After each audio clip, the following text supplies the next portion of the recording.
कक्षा 11वीं के अध्याय 1 के नेक्स्ट टॉपिक को आज हम देख लेते हैं। तो आज हम देखने वाले हैं प्रौद्योगिकी और भौतिकी देखने वाले हैं। तो ये प्रौद्योगिकी और भौतिकी क्या होता है?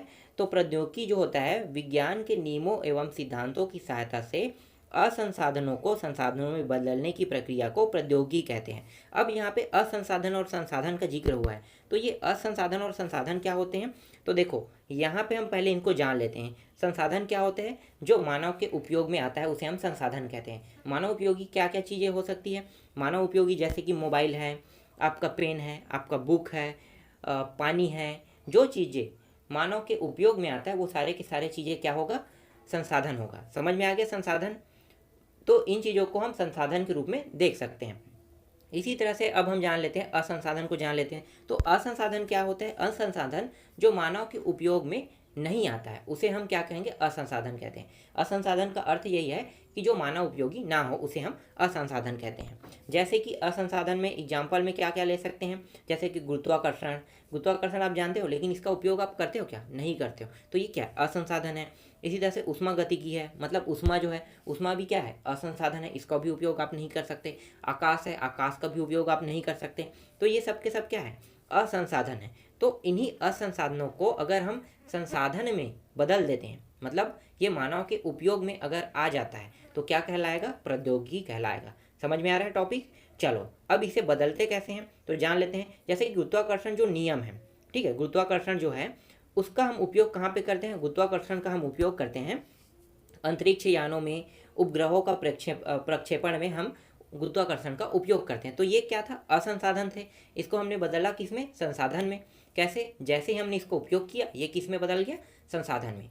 तो ये एक एग्जाम्पल के रूप में आप इसे समझ सकते हो, ठीक है। तो ये एक एग्जाम्पल के रूप में आप इसे समझो। एक और एग्जाम्पल देख लेते हैं, जैसे कि उष्मागतिकी। उष्मागतिकी नियम क्या होता है? उष्मागतिकी का नियम होता है उष्मा को न तो उत्पन्न किया जा सकता और न ही नष्ट किया जा सकता है। तो भाई न तो उत्पन्न किया जा सकता है और न ही नष्ट किया जा सकता है, तो ये तो असंसाधन तत्व है। तो इसको हम कैसे बदलेंगे संसाधन में? तो इसे हम एक रूप से जब दूसरे रूप में परिवर्तन करेंगे तो ये संसाधन में बदल जाएगा। जैसे कि इसे समझो कि विद्युत ऊर्जा को हम रासायनिक ऊर्जा में परिवर्तन कर रहे हैं, रासायनिक ऊर्जा को हम विद्युत ऊर्जा में परिवर्तन कर रहे हैं। तो ये क्या हो गया? परिवर्तन हो रहा है ना, लेकिन हम उपयोग तो कर रहे हैं परिवर्तन करके। हमें विद्युत ऊर्जा की आवश्यकता है, तब हम उसको क्या कर रहे हैं? रासायनिक ऊर्जा से हमने विद्युत ऊर्जा में परिवर्तन किया, और जब ये रासायनिक ऊर्जा है तो इसको हमने किस में परिवर्तन कर लिया? विद्युत ऊर्जा में परिवर्तन कर लिया। तो इस तरह से हमने उष्मागतिकी को हमने उपयोग करना सीखा। इसी तरह से एक है आकाश है। आकाश भी असंसाधन तत्व है। अब आकाश जो है इसका उपयोग हम कैसे कर सकते हैं? तो देखो आप लोगों ने देखा होगा कि अभी तो कई जगह, ठीक है, मोबाइल जो टावर है वो लगा हुआ है। तो मोबाइल टावर में देखना ऊपर में क्या लगा होता है? एक बॉक्स जैसा लगा होता है जिसे हम कहते हैं सिग्नल बॉक्स। अगर वो सिग्नल बॉक्स नीचे लगा दिया जाएगा तो क्या वहाँ पे सिग्नल बताएगा? नहीं। तो उस सिग्नल बॉक्स में सिग्नल पहुँचाने के लिए, तरंग पहुँचाने के लिए किसकी आवश्यकता होती है? आकाश की या खाली जगह की, ठीक है, खाली जगह चाहिए उसे, जो एक स्थान से दूसरे स्थान तक सिग्नल को पहुंचाया जा सके। तो वो सिग्नल जमीन में तो नहीं पहुंचाया जा सकता, तो उसके लिए उपयोग क्या कर रहे हैं? आकाश को। तो देखो यहाँ पे आकाश को उपयोग हो गया। आकाश को कई चीज़ों में उपयोग किया जाता है, एरोप्लेन चलाने के लिए भी आकाश का उपयोग किया जाता है। इस तरह से असंसाधन तत्वों को संसाधन तत्वों में बदलने की प्रक्रिया को ही हम क्या कहेंगे? प्रौद्योगिकी कहेंगे। समझ में आ गया प्रौद्योगिकी वाला टॉपिक?